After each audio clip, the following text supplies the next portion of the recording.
네, 4월이 시작되었습니다. 바람잘 날 없는 하루하루를 살아가면서도 우리 안에 살아계신 산 소망 되시는 주님을 의지하면서 오늘 예배의 자리에 함께 하시는 우리 사랑하는 그린벨 가족들에게 때마다 필요한 은혜를 허락하시고 또 무너질 때마다 다시 일으켜 세워주시는 하나님의 그런 세심하고 자비로운 사랑이 언제나 함께 하시기를 간절히 기원합니다. 우리 창세기부터 요한계시록까지 말씀 대장정, 오늘은 고린도 후서 말씀입니다. 바울이 이 고린도 후서 말씀을 기록할 때는 대략 AD 55년, 56년 경이라고 그렇게 추정을 합니다. 바울이 다메섹으로 가는 길 위에서 예수님을 만나 완전히 새로운 사람이 된 때로부터 20년이 좀 더 넘는 시간이 지나갔습니다. 이제 바울도 더 이상 혈기왕성한 그런 청년이 아니라 한 50대 초중반쯤, 아마 지금 제 나이쯤에 고린도 후서를 썼을 것으로 그렇게 사람들은 추측합니다. 이런 얘기하면 참 이렇게 코웃음 치시겠지만 요사이 저도 이렇게 나이를 먹는다는 것을 이렇게 실감하고 있습니다. 몸이 예전 같지 않습니다. 이마는 점점 넓어지고 또 흰머리는 걷잡을 수가 없습니다. 요즘에 또 이렇게 50견이 와서 팔을 제대로 이렇게 올릴 수도 없고 또 이렇게 조금만 무리를 해도 그 후유증이 아주 오래 갑니다. 꼭 며칠은 좀 쉬어야 됩니다. 식당에 가거나 뭐 물건을 사러 상점에 가면 거기서 일하는 젊은 친구들이 가끔 저보고 썰 그럽니다.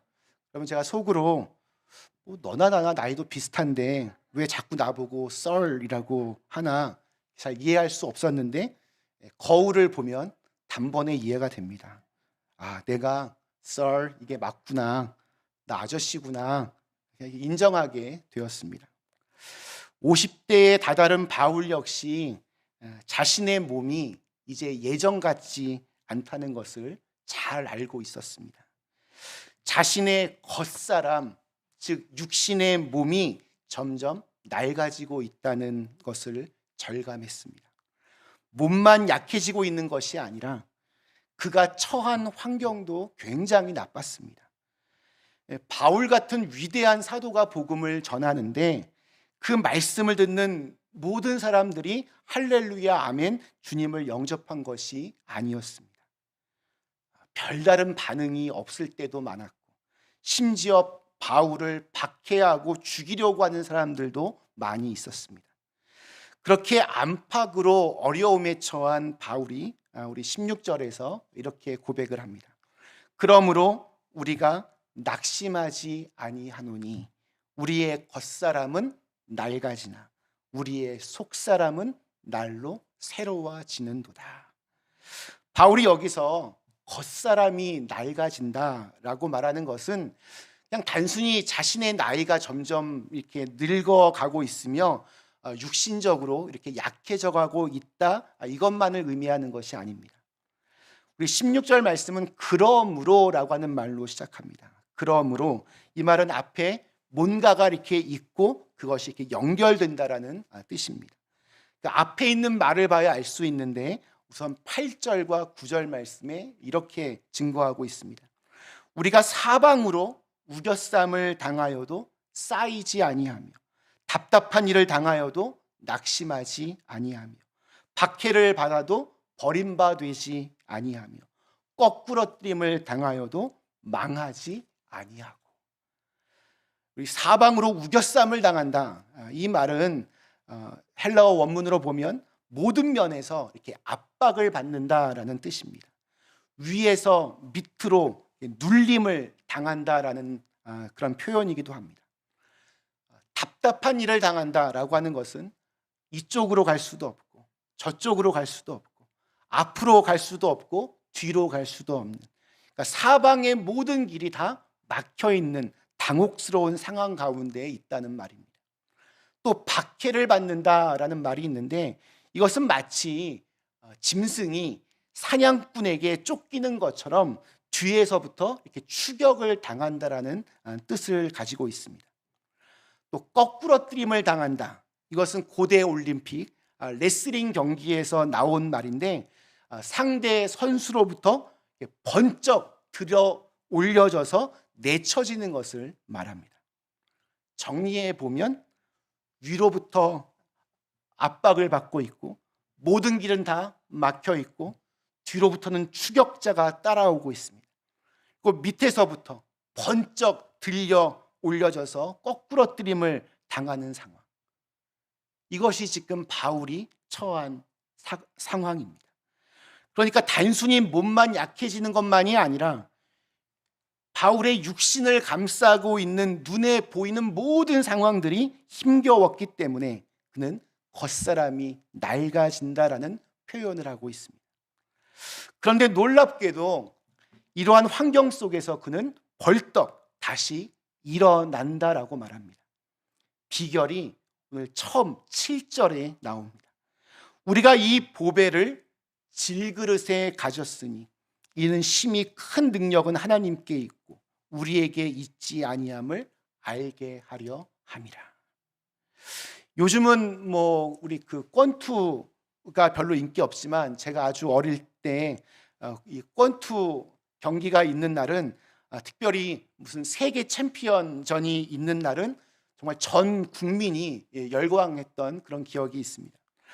지금까지도 사람들의 기억에 최고의 경기로 강렬하게 각인된 경기는 뭐니 해도 우리 홍수환 선수의 사전 5기입니다.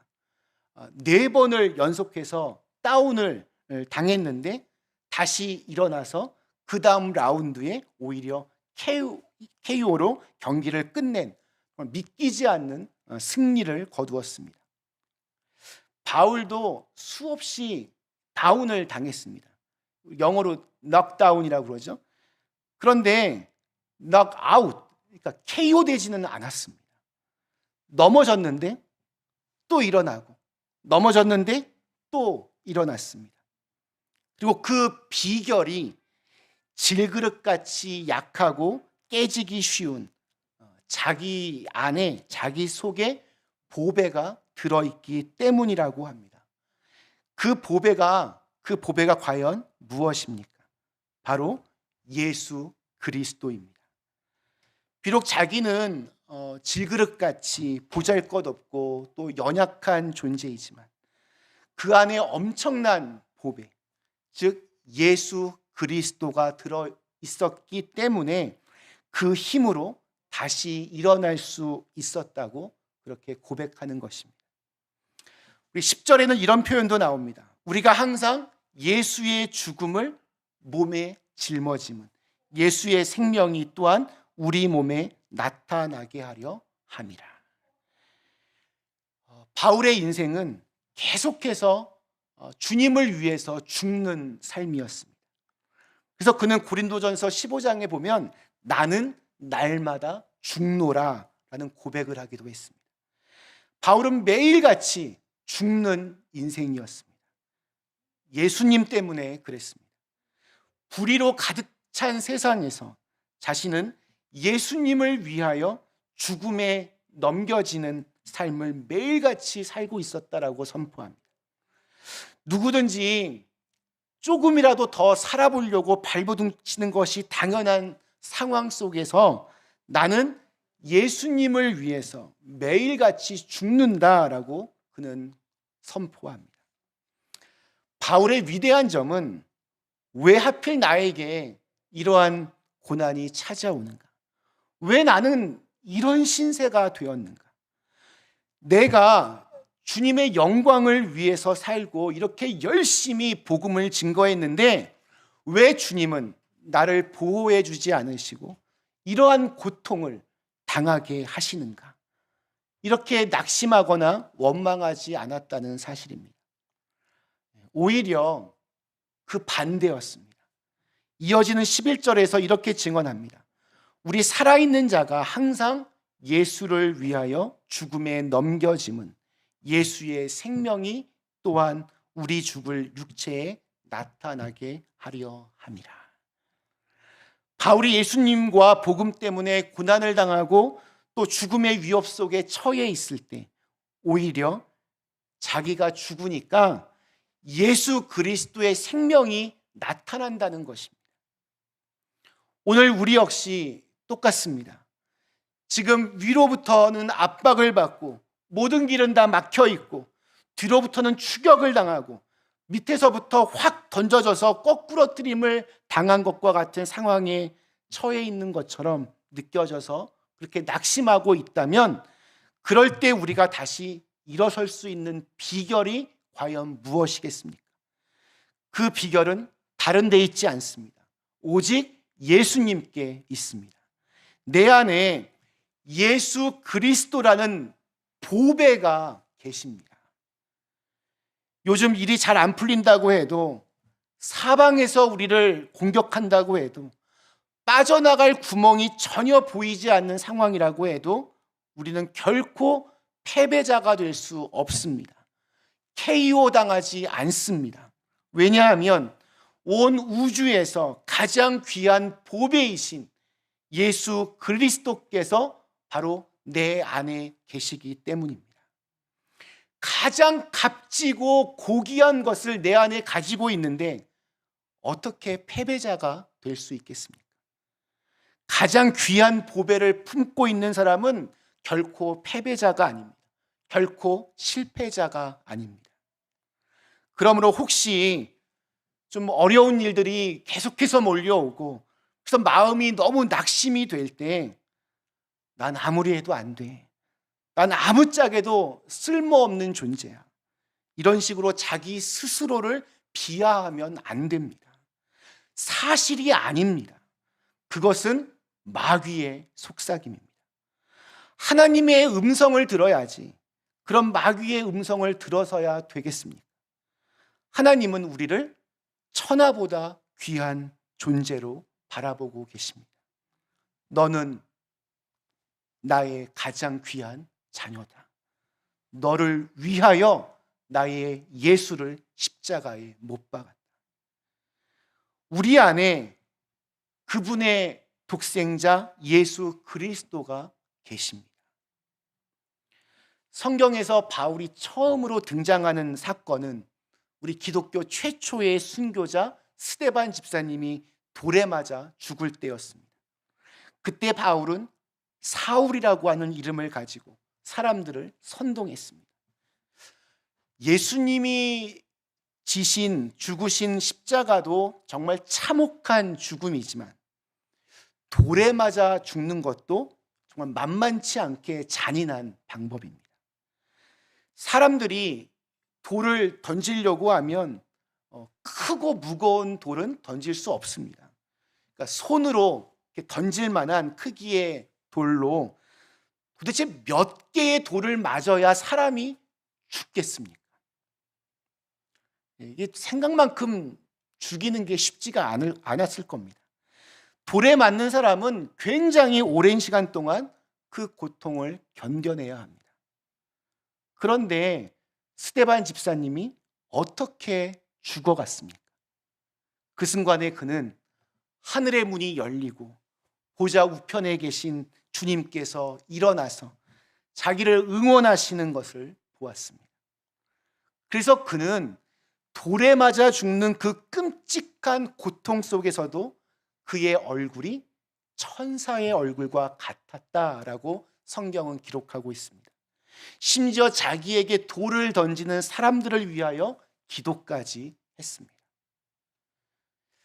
이 모든 광경을 바울은 그때 지켜보고 있었습니다.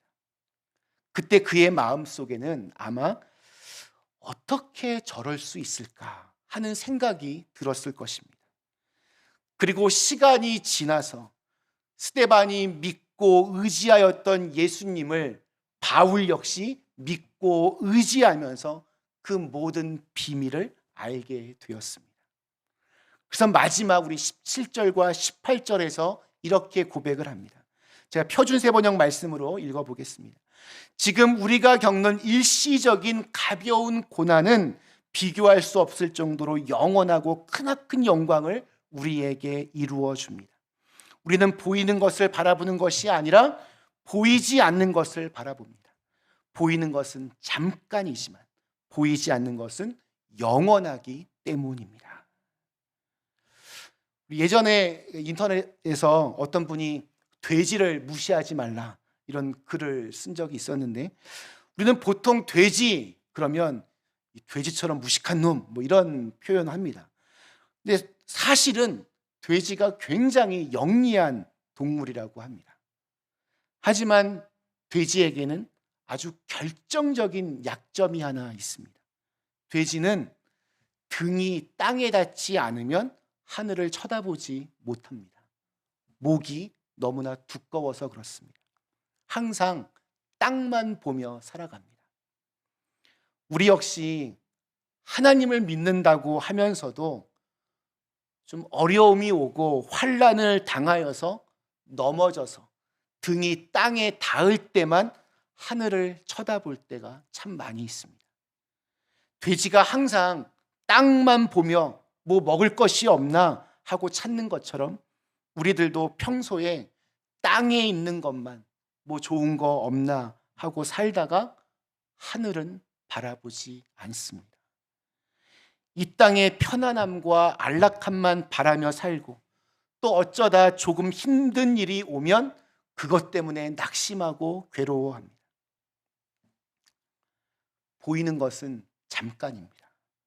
아무리 요즘이 100세 시대라고 해도, 아무리 오래 살아도 결국은 다 죽습니다. 100년이라는 시간 역시 영원이라고 하는 단어 앞에 서면 정말 아무것도 아닙니다. 이 앞에 꽃이 있습니다. 이것을 제가 꺾어버리면 어떻게 되겠습니까?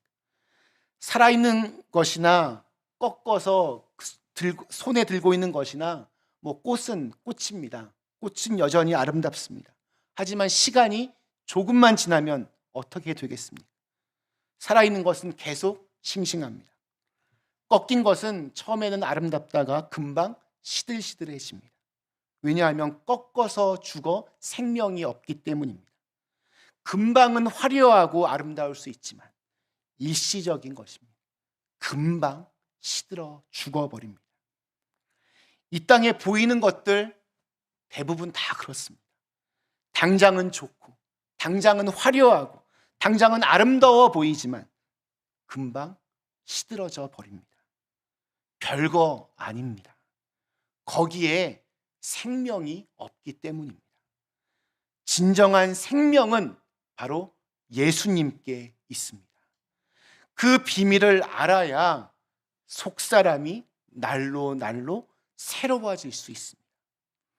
예수님으로 인하여서 속사람이 새로워진 사람은 눈에 보이는 이 세상의 어떠한 위협과 공격에도 끄떡하지 않습니다. 오히려 눈에 보이는 현실이 아무리 답답하고 막막하여도 온 세상의 주인이신 예수님께서 나와 함께 하시기 때문에, 내 안에 살아 움직이시기 때문에 잠깐 흔들릴 수도 있고 넘어질 수도 있지만 다시 일어섭니다. 잠깐의 고난은 오히려 나의 속사람을 더욱더 강하게 단련시켜 줄 뿐입니다. 어느 음악회에서 젊은 테너 성악가가 노래를 불렀습니다. 노래가 끝나자 우레와 같은 박수가 터졌습니다. 그 자리에 아주 유명한 성악 교수 2명이 있었습니다. 한 사람이 먼저 이 얼마나 대단한 목소리인가, 정말 아름답다, 극찬하며 박수를 보냈습니다. 그런데 그 옆에 있던 또 다른 교수도 박수를 치면서 칭찬을 했지만 뒤이어서 이런 말을 합니다. 저 친구는 위대한 성악가가 될 소질은 충분하다. 단 그의 가슴이 찢어지기만 한다면. 그의 목소리도 좋고 기교도 좋고 음악성도 좋고 다 좋은데 그의 인생 안에 녹아들어 있는 것이 조금 부족하다는 뜻입니다. 인생의 기쁨도 슬픔도 아픔도 고통도 겪으면서 그의 마음이 찢어지고 눈물을 흘렸던 경험이 있어야 그 순간을 목소리로 표현하고 승화시킬 수 있는데, 그 젊은 성악가는 노래만 잘하는, 목소리만 좋은 그러한 가수였다는 것입니다. 우리들도 마찬가지입니다. 아무 어려움 없이 탄탄대로만 걷게 되면 그것은 온실 속의 화초와 같습니다. 조금만 비바람에 맞아도 금방 쓰러지고 맙니다. 그러나 우리가 예수님을 위해서 살다가 고난을 당한다면 우리 속에 있는 보배가 빛을 발하는 놀라운 인생을 살 수 있게 될 것입니다. 고난이 몰려올 때마다 연약한 우리는 넘어질 수밖에 없지만 우리를 다시 일으켜 세우시는 주님과 함께 우리의 속사람은 날로 날로 새로워질 것입니다. 말씀 마치겠습니다. 사랑하는 그랜비 가족 여러분, 우리 창세기부터 요한계시록까지 말씀 대장정, 우리 오늘 고린도 후서 말씀 중에서 바울이 경험한 그런 신비로운 체험에 대해서 함께 살펴보았습니다. 나이가 들면서 몸이 예전 같지 않았던 바울, 주님을 위하여 복음을 전할 때 경험했던 수많은 고통과 아픔, 좌절과 상처, 그의 눈에 보이는 현실은 다 낡아져가고 있었고 또 무너져가고 있었습니다. 죽음에 넘겨지는 하루하루가 반복되었습니다. 몸도 마음도 굉장히 지쳐갔습니다. 그러나 바울은 언제나 다시 일어났습니다. 그의 속사람은 날로 날로 새로워졌습니다. 날로 강건해졌습니다. 날로 풍성해졌습니다. 연약한 질그릇 같던 그에게는 예수 그리스도라는 보배가 담겨져 있었기 때문입니다. 바울처럼 겉사람은 낡아지나 속사람은 날로 새로워진다 라고 하는 고백이 이 어려운 시간들을 살아내는 우리의 마음으로부터 입술을 통해 나오는 그러한 축복이 우리 그린빌 가족들 모두에게 있기를 주님의 이름으로 간절히 축원합니다. 우리 주신 말씀을 생각하시며